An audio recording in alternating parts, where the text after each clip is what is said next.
But we've been trying to telephone you all afternoon, Mrs. Belton. Oh, I know. My line's busy. It's always busy. But, my dear, you said Mr. Valentine. I'm right here on the extension, Mrs. Belsing. Extension? Oh, my. It's just like one of those quiz programs calling, isn't it? Yeah. They have a hard time getting answers, too. But, Mr. Valentine, all I want is for you to come to a party. You want us to come to a party? No one must know who you really are, so you'll be Mr. Valentine. Huh? But my cousin or something from out of town or Sioux City or Boston, do you understand? Well, Oh, but Miss Brooks, Yes? he can't have a date, if you know what I mean. Oh, well, I guess I could be Mrs. Valentine. I wouldn't mind a bit. No, that's one thing you mustn't be. His sister, that's it. You'll be Mrs. Belsing, please. You said you were afraid. Of whom? Of what? Why? There's an old, dear friend of mine who's just back from Lake Tahoe for the first time in a year. Vivian Hargrove. She's giving a party in her penthouse. The 32nd floor. That's the top floor of the Hargrove Sims building. Yes, okay, so much for that. Are you Would superstitious? Huh? I mean, it's rather a strange place. I hope it doesn't make you uneasy or nervous. Vivian, I mean. Oh, yes, and there's someone I want you to introduce yourself to. Eric Sims. But don't really say anything. You'll understand why when I meet you there. If we can't talk, I write a little note giving you instructions. Mrs. Belsing, I'd rather understand everything right now. So would I, Mr. Valentine, but there's no hurry. And besides, something has come up. What I mean is, by the time I see you, I'm sure I'll have the answers for you. I'm not a coward, and I've never made a false accusation in my life, but I am superstitious. But why do you want us there? Superstitious about what? Oh, Mr. Valentine, murder, of course. Isn't that your business?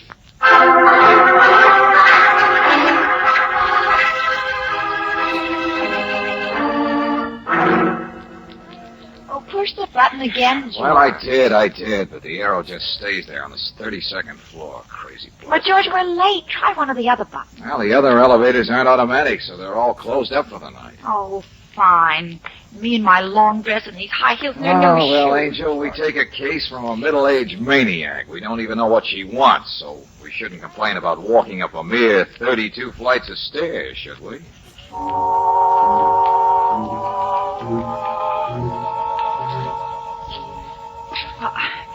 I can't help it, George. This hike toward the sky gives me the queerest feeling. Yeah, no. Nothing is deader than an office building at night. And shadows. Lots of shadows.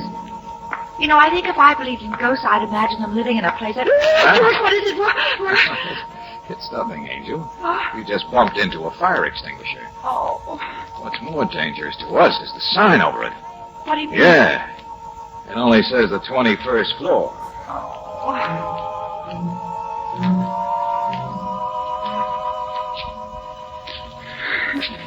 Well, at least it should be a swanky party. Real honest to gosh penthouse, no doubt about that. I wonder if there really is anybody up there. What we're walking up to. What kind of people... Oh. Hello. Hello. I heard you on the stairs. Elevator stuck again. Yes, that's right. Well, this is the 31st floor. Where are you? We're on our way to a party. The party? Yeah, upstairs, Mrs. Hargrove. Oh, I see. So, if you'll excuse us... Oh, no. Excuse me, please. I didn't mean to be rude or curious. You see, I'm the general manager of this company. These are the executive offices on this floor, and my name is Eric Sims. Mr. Sims. Come in, won't you? Got a chance to catch your breath? Well, thanks, Mr. Sims. We will. I'm George Valentine, and this is my sister, Claire. Pleasure. And you do look charming, Miss Valentine. Oh, thank you. Valentine? We're cousins of Sonia Belsing. Oh, of course. Sonia's quite a person, isn't she? I love her. I suppose she must have talked about me. She usually rattles away about everyone she knows. No, I don't think so, Mr. Sims. But coming up, we were a little curious. Yes, the size of your building. Oh, our company's just on 2 floors. Real estate investments, Mr. Valentine. Oh, I get it. You built the place. That's it. And this is my bailiwick in here. Oh, my, what a lovely office. Perhaps you'd like a drink after all that exercise. Oh, no, thank you. But I am warm. Do you mind if I open a window? Of course not. Whatever you wish. Those last 10 flights just about ruined me. Use both hands, Miss Valentine. What? Get the window on both sides. It sticks. It's been painted just yesterday. The entire office. Oh, yes. You know, I'm not sure I like the color, though. It was Vivian Hargrove's idea. Wrote the decorator from Tahoe, and he came storming in here like a wounded hen. I couldn't argue with him. What do you think, Miss Valentine? I'm sorry. I wasn't listening. George, come here a minute.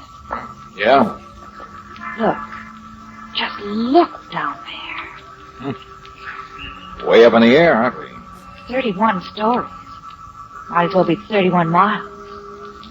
Look at those cars in the street. They're so tiny. Mm-hmm. Say, what's the overhang up there? Cuts off the view above. It's a guardrail. For the penthouse. Guardrail? Safety ledge, that's all. Just put up. Well, there certainly isn't one down here. George, look, the way the wall of the building just falls off below you. Down, down, down. Excuse me, the draft. I have a little cold. Of course. I was just enjoying the view. Look here, I don't mean to be rude tonight, but I've been finishing some special work on my desk. Yeah, sure, Mr. Sims, we understand. We'll go on upstairs to the party. Well, Sonia may have given you the wrong impression. There really isn't a party. What? Huh? It'll be just us, I mean. The few of us, the lonely people in the tower. Don't let us throw you. We'll manage to have fun somehow.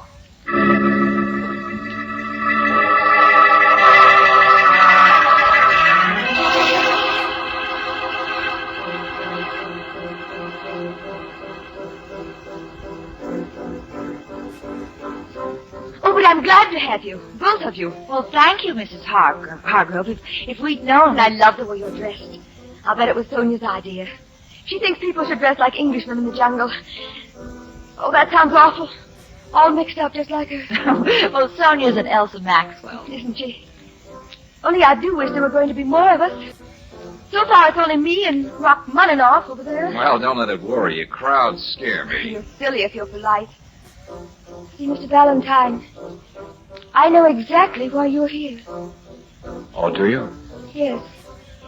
And I think you're beautiful like all the rest of them she brings. But I'm not in the least interested in you. You're not? No. I've only been back in town a few days, and Sonia's been haunting me with men. Me, a married woman, you understand? Huh? I said me, a married woman, and I love my husband. Oh, shut up, will you? Shut up yourself. Shut up! Well, Rachmaninoff's quite a little gentleman, huh? Forgive it. He's my brother, Peter Cannon. And he knows not what he does. Hello. How do you do? Brothers and sisters should...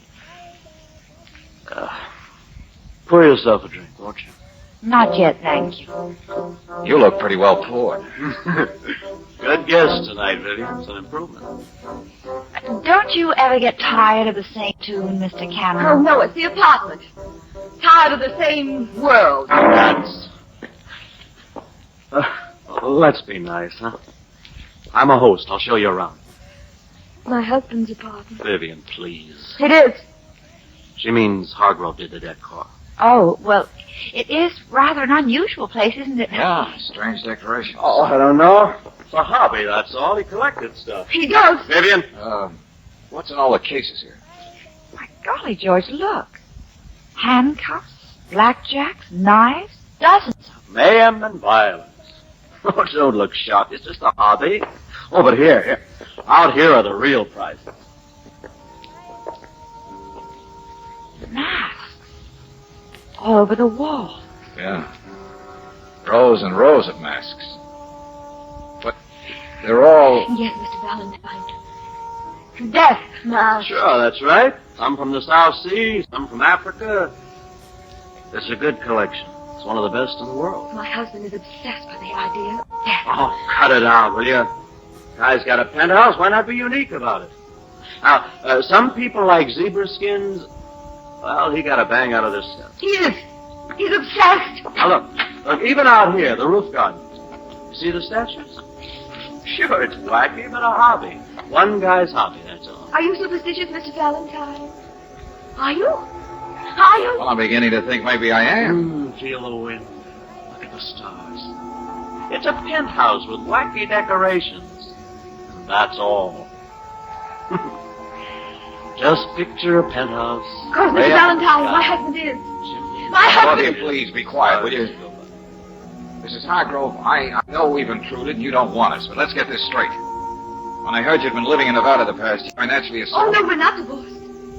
We're quite happy. We're quite... The last time, Pippi, will you get out of that present? Hey, take it easy, Buster. Her husband's been dead for the past 6 months. He says if you live too close to the stars, you've got to fall sometimes.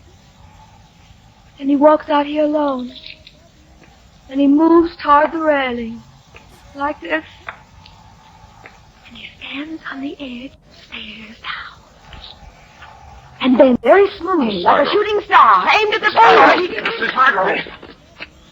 What? Oh. Oh, Mr. Valentine, I'm sorry.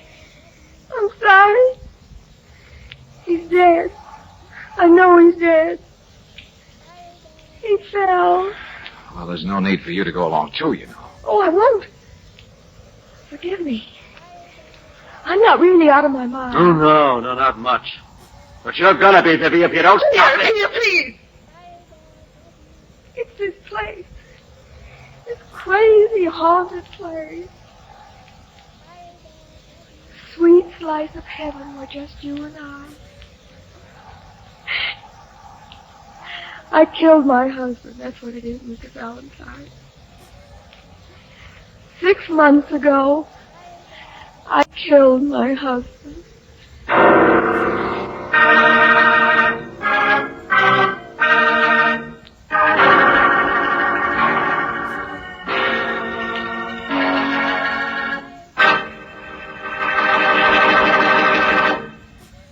We'll return to tonight's adventure of George Valentine in just a moment. Winter weather in the West offers a grand variety of sports, but it nearly always means extra work for your car's battery. That's one good reason why you should rely on Chevron Supreme gasoline, for it's a premium quality gasoline specially blended to give faster starts with less battery strain in the coldest weather. But equally important, Chevron Supreme is the gasoline that's climate-tailored. It's tailored to each different season and to the different altitude and temperature zones throughout the West. So wherever you drive, rely on Chevron Supreme to get the best out of your car. Faster starts, faster pickup in traffic, ping-free power on hills. Try a tankful tomorrow. You'll find you can't buy a better gasoline for today's high-compression engines. Ask for Chevron Supreme at independent Chevron gas stations and at standard stations where they say and mean we take better care of your car.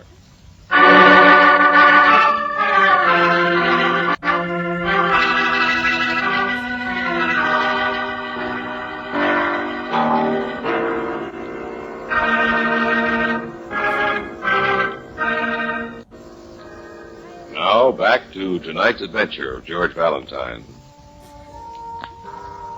A penthouse, too close to the sky, decorated with weapons and curios and death masks. Sonia Belsing, who asked you to this strange place and this strange party that isn't a party, hasn't even shown up yet. You're not even sure why you're here. But if your name is George Valentine, you have a pretty good idea what needs to be done. When Vivian Hargrove screams out that her husband is dead, that 6 months ago he fell 32 stories to the street, and then almost casually adds the remark that she killed him. Mr. Sims, what sort of a man was your partner? Hargrove? Oh, well, he drank a bit. Like his brother-in-law, Peter, there. But he was big, hearty, the greeter of the firm. With an obsession about death? Yes. Uh-huh. And now his wife is all... I really don't know Vivian very well. She's been away so much. See here, I really think it would be better if you and Miss Valentine would... Well, Yes, okay, we'll be going. Oh, how is she, Angel? Oh, hello, Mr. Sims. She's all right now, George. perhaps I'd better go in. Excuse me. Did you find the telephone, George? Telephone? Yeah, I did. I wonder if you'd mind if I went in to see Mrs. Hargrove, Mr. Sims. I'd like to, tell her good night. Well, of course. In the meantime, I'll give you a chance to go over and pour some black coffee on those piano strings.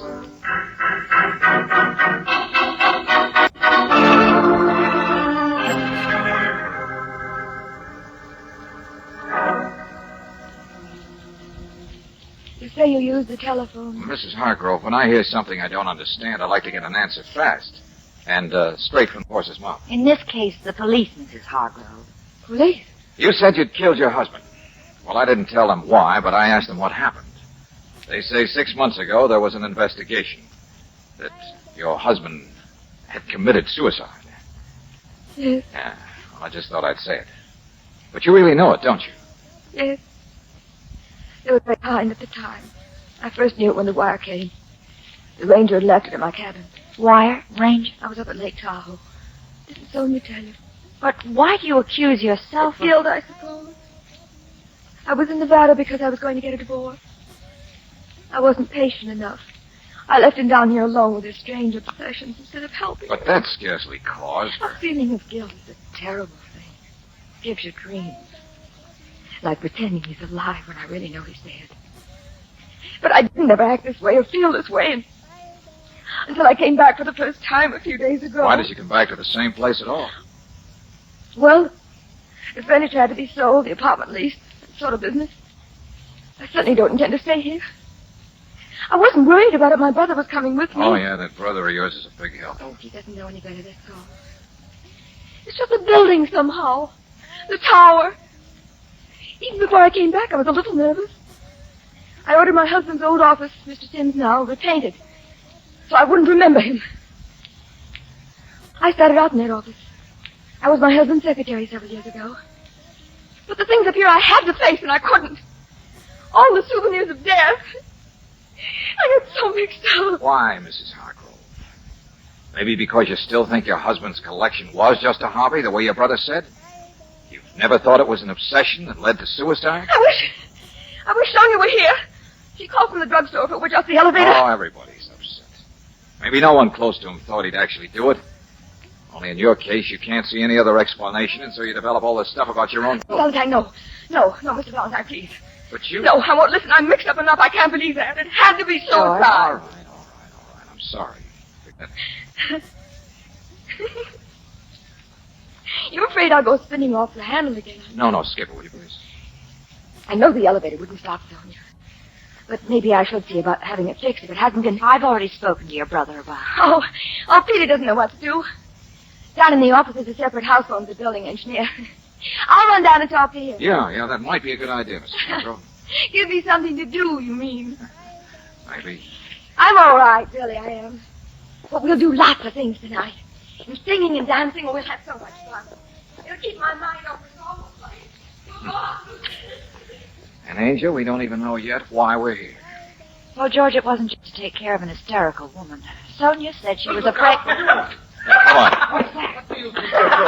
Hey, what is this? Look at him, handcuffed. I did it. Handcuffed? Get me out of these. Valentine, take that key away from me. No, you don't. No. English handcuffs at that. They're antiques. Hey, what? Now try and find your key. All right, Buster, so you threw it to the birds. What's the big idea? I was just standing here of all the ridiculous notions for a joke. Leave him here, Mr. Valentine, and come with me, will you? Come with me out to the elevator.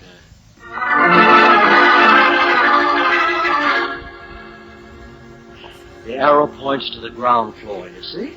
And earlier the one down there was pointing up here. So Sims said it must have... No. Look at this arrow. You reach up, you can grab it. Yeah. Yeah, it's swinging loose. It's been pulled that way, so nobody would guess What do you mean? that the elevator isn't broken at all. But it's not downstairs. It's right here. Right here. Is that? Yeah. Sonia Belson. And she's dead, all right. Been dead for some time, I guess. Since before we got here. I was asleep in my room all afternoon. Oh. It's a knife, huh? More stuff from that crazy collection. And George, here's her purse. Now, I'll take a look. Why, it's the note. You know, the note she told us she'd write, remember? To you with the instructions. Here, let me see that. Oh, no, you Let me see it. I'm going to call the police and tell them You're going fast. No. Now, stand still, will you? She's calling the police. Well, I got to tell them that Sims did it. He did it. Sure, bright boy with the handcuffs. Who says so? Sonia didn't like him, see? She was afraid of him. She wanted Vivi to get interested in other men so Sims wouldn't try to get next to her. You make as much Oh, sense. I know I've been drinking, but believe me, nobody close to Hargrove ever thought he killed himself. It drives all of us crazy. But his death masks were just a laugh, that's all. They were a big gag to pull at parties. Okay, Buster, Don't what- you see? Sonia was wise. She thought it was his partner, it was Sims who murdered Hargrove, and I'm going in and help. Oh. Now, Petey, you're going to stay right here for a while. Pleasant dreams.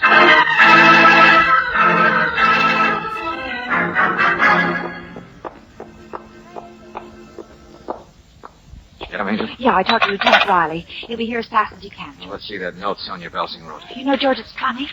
It was our instructions, all right, but she was going to fire us. What? Yes, it just says she's sorry to have bothered us, but she's decided to handle matters in another way. And, quote, don't say anything to anyone. Please, please, please, Sonia Belsing. Darling, she must have been threatened. That's the only explanation. So she did know something. And look here, on the outside of the purse. Paint. Little spot of fresh paint. Mm-hmm, the same color as that office. Hey, Mr. Sims. Mr. Sims. Angel, where is he? Well, George, I've been at the phone. But he has handcuffs on anyway. What difference does that make? He's gone. I know, and I've been asleep at the switch. I let Vivian Hargrove go downstairs to that very same office.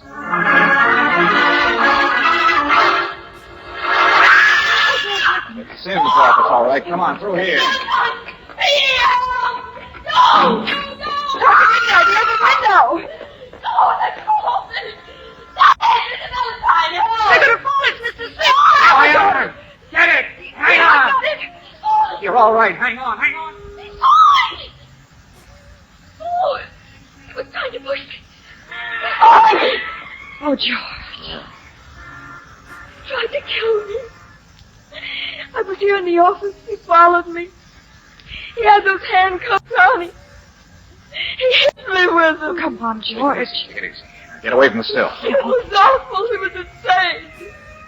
He knew, I guess, that he killed my Oh, husband. Mrs. Hargrove, it's all right now. He knocked me down. And then he opened the window. I struggled. When I heard you coming, I screamed. What's that? The police, I sent for them. Too bad they couldn't have flown. Oh, Mr. Now, look, Valentine. Mrs. Hargrove, stop crying on my shoulder. If you live too close to the stars, you've got to fall sometime. Stop it. His death was useless. And I'm sick of your acting. What? But if it hadn't happened, I guess we never would have caught you. What? Yes. You saved my life. What did you do, Mrs. Hargrove? Knock Sims out, have him ready, and when you heard us coming, give him the final shove so you could start screaming out the next act? Mr. Valentine, he hit me. He hauled me over to the He window. was handcuffed. George, that doesn't make any difference. You yourself How did he said- open the window, Mrs. Hargrove? No, don't touch it. Police like fingerprints. Come on now, how did he open it? It was part of your own act to order this place repainted, remember? So the sash sticks. They always do. You've got to push on both sides at once.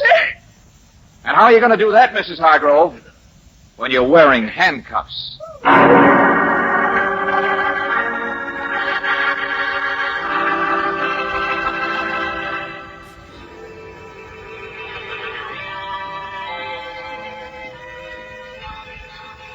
No, I'm an idiot. No, Peter. You've just been trying to dodge the truth. And after all, Sonia Belsing picked on Mr. Sims just as you did. Well, that's what she was going to tell us originally. Only then, the paint on the purse. Sonia got together with Sims. Began to realize what he'd already begun to suspect. That it was Vivian all along. That's when Sonia wrote the note we found, saying she'd handle it some other way. Well, it's not easy for a best friend or a business partner or a brother to decide what to do about a woman they suspect of murder. I still can't see Vivian doing it. Sure, it's hard to face Peter. But Mrs. Hargrove admitted to the police she wasn't really a Tahoe. She was down here. Yeah, I know, I heard it. But why? Well, maybe she was ambitious, I don't know. The secretary married one of the partners. He was going to divorce her, so she knocked him off. Half owner. And 6 months later, she comes back with a neurotic act to cover knocking off the other partner, Sims. And she'd own the whole company. Only she realized people were getting suspicious. She had to get rid of Sonia first, and then in we walked. No wonder Vivian was so scared and upset. Hey, Peter, why do you keep playing that record? Doesn't bother me. So happens I like my sister. Yeah, kid, I know. Picture a penthouse way up in the sky. George, I still get dizzy just thinking. Hey, that's not the line to remember, Angel. Mm-hmm. We can thank our lucky star that we're living as we are. Let's go, Brooksy.